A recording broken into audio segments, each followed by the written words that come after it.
You pull the towels out of the dryer at 6:45 in the morning, still warm, still fluffy, and the second you bury your face in one to check if it's ready, you catch it. That sour, damp smell, like a gym bag that sat in a closed car all weekend. Not on all of them, just the ones that sat in the washer a little too long before you got to the dryer. You run your hand along the rubber seal on the washer door, and your fingers come away with a thin film on them, gray, a little slick, and you know exactly what that is, even if you don't want to say the word out loud in your own kitchen. $40 of towels and sheets, washed clean by every measure that matters to the machine, and they still smell like they need washing again. That's not your washer being lazy. That's your washer telling you something, and most folks don't know how to listen. I can get that smell out, all of it, for under $5 using 3 things you probably already have in your kitchen cabinet right now. It won't hurt your washer seals, it won't scratch the drum, and it works on front loaders and top loaders both, though the front loaders need it worse, and I'll tell you why in a minute. This isn't a monthly subscription cleaner, and it isn't a special tablet you have to remember to reorder. It's vinegar, a toothbrush, and about 20 minutes of your Saturday morning. My name is Linda. I've been keeping house for over 40 years, and for a good stretch of that, I was also running laundry for a 60-room motel alongside my husband Earl, back when he was hauling carts and fixing pipes and I was stripping beds and running loads that never seemed to stop. When you're doing that many sheets and towels a week on a motel budget, you learn real fast what actually keeps a washing machine clean and what's just something printed on a box to get you to buy it. I never once bought a washer cleaning tablet in my life. Not one. And I have never, not one time in over 40 years, had a washer that smelled bad for longer than a weekend because I knew what was actually causing it and I knew how to fix that cause instead of just masking it with something that smells like fake ocean breeze. So here's what I'm going to walk you through today. I'm going to show you exactly where the dirt hides in your washing machine, the spots almost nobody thinks to check in the exact order I check them, with exactly what I use and exactly what it costs. And I want to tell you the part that ought to bother you a little. This isn't new information. Women have been doing this for generations back when a washing machine was expensive enough that you couldn't just replace it if it started smelling, so you learned how to take care of it instead. The companies selling you washer cleaning tablets for $8 or $10 a box aren't hiding some secret formula. They're mostly selling you vinegar and citric acid in a prettier package, and they'd rather you not know that a gallon of plain white vinegar does the same job for under $4 and lasts you 6 months of cleanings. Nobody's plotting against you in a back room somewhere. They just make more money if you keep buying their tablets every few weeks, so they don't go out of their way to tell you what already works. Stay with me. By the end of this, your washer is going to smell like nothing at all, which is exactly what it should smell like, and you're going to know how to keep it that way without spending another dime on special products. Here's what most folks get wrong, and I got this wrong myself for the first few years I was married, before Earl's mother sat me down and set me straight. Most people think a washing machine cleans itself because it's the machine that does the cleaning. That's backwards. Think about what actually happens every time you run a load.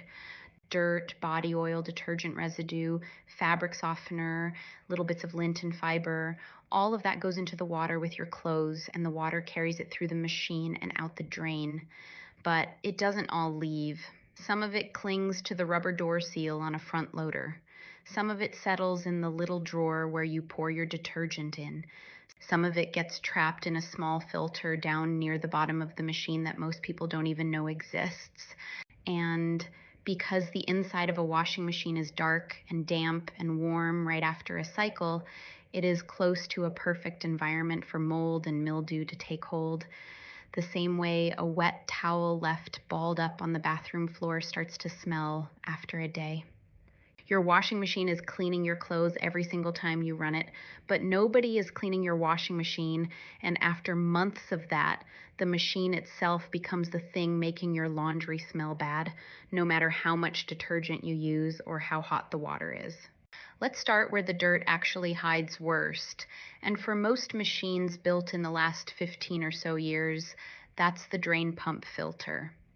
If you've got a front-loading washer or a lot of the newer top loaders too, there's a small access panel down near the bottom front of the machine, sometimes behind a little flip-down door. Sometimes you have to pop off a thin strip of trim along the bottom. If you're not sure your machine has one, look in your owner's manual for the words drain filter or drain pump filter, or just run your hand along the bottom edge of the machine and feel for a seam. I want you to grab an old towel or a shallow baking pan before you open this, because water is coming out, usually somewhere around 1.5 cups to 2 cups, sometimes more if it's been a while. Set that towel down, open the little door, and you'll see a cap, usually black plastic, sometimes with a small hose right next to it. If there's a hose, that's actually the better way to drain it. You just aim the end into your pan or a bucket and let gravity do the work before you touch the cap itself. Once the water's drained, turn the cap slowly counterclockwise and pull it out. Now here's the part that gets people every time. I want you to look at what's sitting in that filter housing before you clean it, because I promise you it will explain a lot. I have pulled hair ties, a child's sock, 3 pennies, a bobby pin, and once, from a guest room washer at the motel, a hotel room key card out of a drain filter. It's not just lint in there. It's every small thing that ever slipped out of a pocket or off the edge of a sock, plus a good amount of gray, slimy buildup that's really just trapped detergent residue and fabric fiber that never made it out the drain. Take an old toothbrush, run it under warm water, and scrub that filter clean, working it into the threads where it screws back in too, because grime builds up there, and it's what makes that cap so hard to get open again next time. Rinse it under the tap until the water runs clear off it, then set it aside on your towel to dry for a few minutes while you move to the next spot. While that filter's drying, get yourself a spray bottle. I keep an empty one under the sink just for this. Doesn't cost anything if you've already got one lying around, and if you don't, they run about $1 at the dollar store. Fill it with plain white vinegar, nothing fancy, the same jug you'd use for pickling or cleaning your coffee maker. And a gallon of it runs about $3 to $4, depending on where you shop, and lasts most households half a year of regular machine cleanings. Spray the rubber door seal generously. Really get it down in that fold, because that fold is where the worst of it collects. Let it sit for about 5 minutes. While you're waiting, this is the spot I want you to really pay attention to, because it's the one that surprises people most.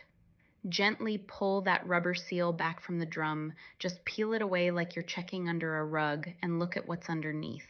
I remember the first time I did this in our own machine at home years back. Our youngest was maybe 4, and I about hollered when I saw what had built up under there. Coins, a hair clip, and this dark, almost black buildup that had absolutely nothing to do with how clean I thought I'd been keeping that machine. That buildup is old detergent and fabric softener residue mixed with moisture that never got the chance to dry out, and it is very often the single biggest source of washer odor in the whole machine. After your 5 minutes are up, take your toothbrush again and scrub that seal, both the visible fold and up underneath it where it meets the drum, then wipe it down with a clean rag or paper towel. Next is your detergent drawer, and I want you to actually take the whole thing out if your machine allows it. Most do. Usually there's a little release tab or lever you press while you pull. If you've never removed yours before and you're not sure how, it's worth a quick look in your manual. Every machine's a little different, but once it's out, you'll likely see exactly what I saw in mine the first time. A drawer that looked perfectly fine from the front had a good 1/2 inch of caked on gray-green residue in the back corners and along the bottom, built up from months, maybe years, of detergent and softener never fully rinsing away. Soak that drawer in a sink of warm water with about a cup of vinegar mixed in for 10 minutes, Then scrub it with your toothbrush, paying special attention to any little compartments or dividers, because that's exactly where things collect worst. While it's soaking, spray the empty cavity in the machine where the drawer sits. That opening gets just as dirty as the drawer itself, and almost nobody ever looks in there. Let the vinegar sit 10 minutes, scrub it with the toothbrush, and wipe it dry.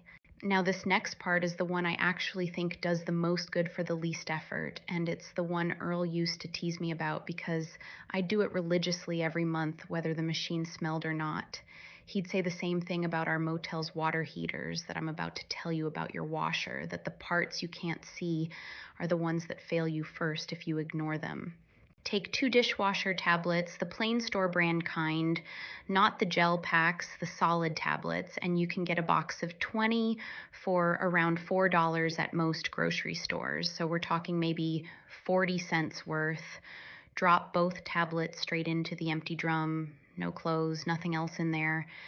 Set your machine to the longest cycle it has, the hottest water setting, the highest spin speed, and if your machine has an extra rinse option, turn that on too. If your machine has a dedicated self-clean or tub clean cycle, and a lot of newer ones do, use that instead and just add the tablets the same way. Let it run the whole cycle through with nobody's clothes anywhere near it.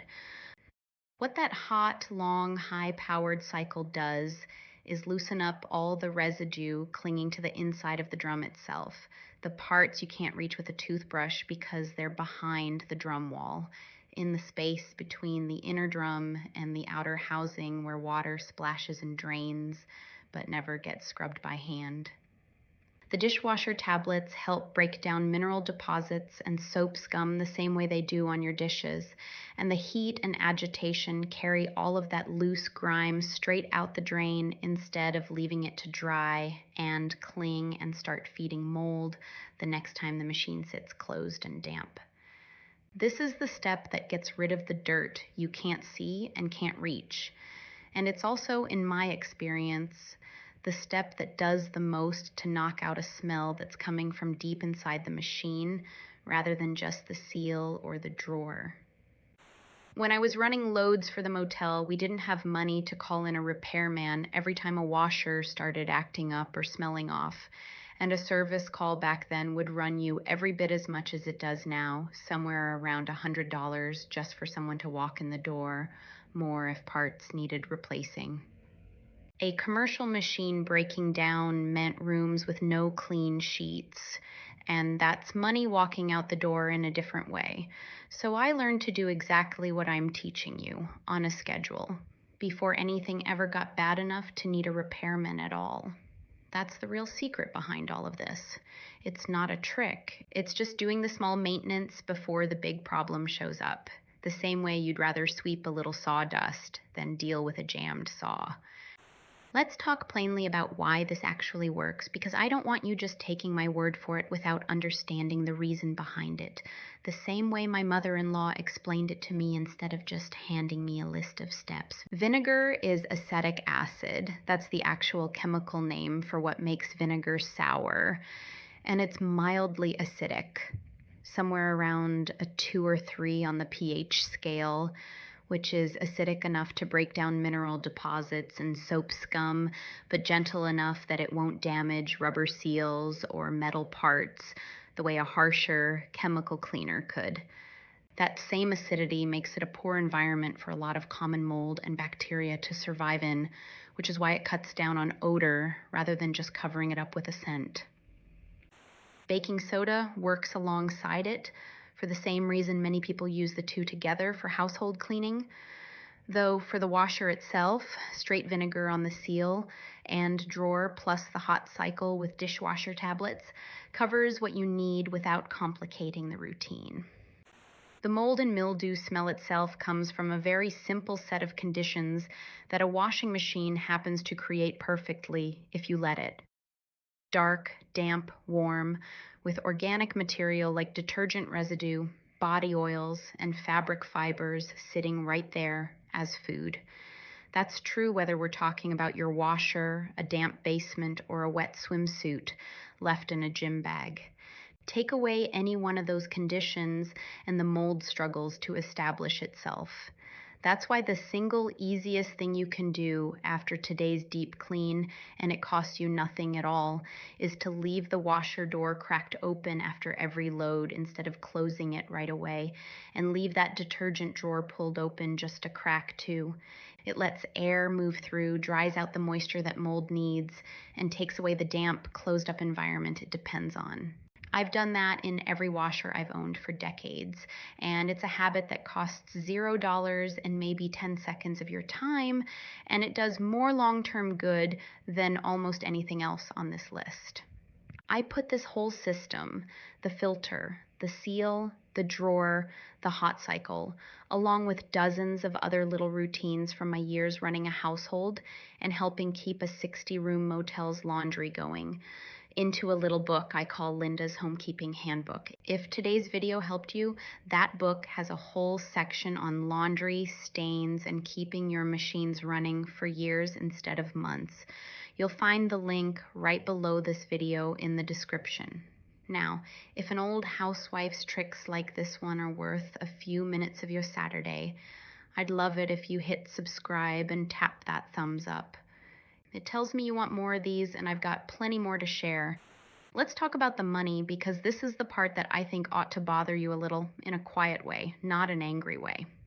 A store-bought washing machine cleaning tablet, the kind made just for this purpose with a brand name on the box, usually runs somewhere around $8 to $12 for a pack of 2, sometimes more depending on the brand and where you're shopping. That's 1 cleaning, maybe 2 for that price. What I just walked you through costs you a gallon of vinegar at $3 or $4, which will last you a good 6 months of monthly cleanings, plus 40 cents in dishwasher tablets each time, plus a toothbrush that costs about $1 and lasts basically forever once it's retired from your mouth. Do the math over a year, and you're looking at maybe $15 total for 12 months of proper washer maintenance, against $50, $60, $70 if you're buying name brand tablets every month like the box tells you to. That's not a small difference when you add it up year over year, and it's not because the name brand tablet works better. Most of them are built around the same citric acid and basic cleaning agents you're using here, just packaged smaller and priced higher, because a company has to pay for the box, the marketing, and the shelf space at the store. Nobody's cheating you exactly. They're just counting on you not knowing that the ingredients under the label are things you probably already have in your pantry. So here's what I want you to do this weekend. Go find your washer's drain filter. It's usually behind a small panel near the bottom front of the machine. Put a towel down first, drain it into a pan, and clean out whatever's built up in there. It costs you nothing but a few minutes. Spray your door seal with plain vinegar. Let it sit 5 minutes. Pull that seal back and clean underneath it. That's maybe $4 for the vinegar you'll use over many cleanings. Pull your detergent drawer and soak it in warm water with a cup of vinegar for 10 minutes, then scrub it out. Run 1 hot, long, high spin cycle with 2 dishwasher tablets and nothing else in the drum, 40 cents. And starting today, leave that door and that drawer cracked open after every single load from now on, which costs you nothing at all. Altogether, if you're starting from scratch and buying everything new, you're looking at somewhere around $8 to $10, and most of what you buy will last you the rest of the year. Do this once really thoroughly, the way I've walked you through today, and then repeat the vinegar and hot cycle part about once a month after that, and I promise you that sour smell is not coming back. Your towels will smell like nothing when they come out of the dryer, which is exactly what clean towels are supposed to smell like. Tell me in the comments where you're watching from and what your washing machine situation looks like right now, whether you already knew about that little drain filter or whether you're about to go find it for the first time today. I read every single one of these, and I love hearing which of these tricks actually surprised you. Next time, I'm going to show you the trick my mother-in-law taught me for getting rid of scorch marks on cotton without buying a single special product. Something most people think means throwing the shirt out, and it doesn't, not even close. The women who kept this country's homes running knew things were only just starting to remember.